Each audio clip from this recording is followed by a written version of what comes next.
ابن سیرین مولوي صاحب لره یو سړی راغی چې راغلی ورته ویلې دی خو په خوبو کې ډېر ماهر و په تعبیرو کې ول ما خوب لیدی دا خبره په غور سره واوره ما خوب لیدی نو زموږ د همسایهګانو یوه کبوتره وه ما ونیوله وزرونه مې ورمات کړلو د ابن سیرین چهره ډېره بدله سوه متغیره سوله ول مخته وایه مخته ویلې ول بیا مې د هغه خوب کې یو تور کارګه دی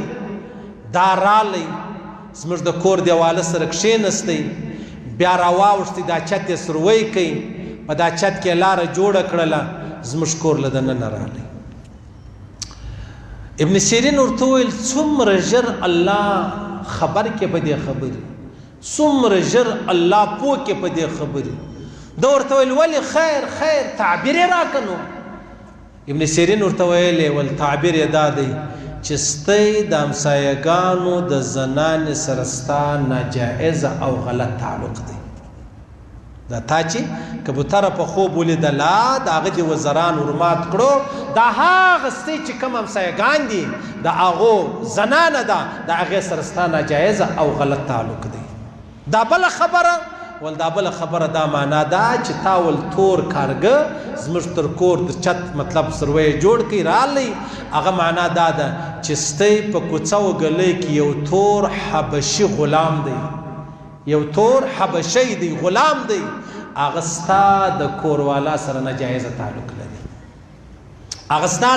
ستا د کوروالا سره ناجایزه تعلق لري د الله رسول فرمایي تاسو خپله پاک دامنه اوسئ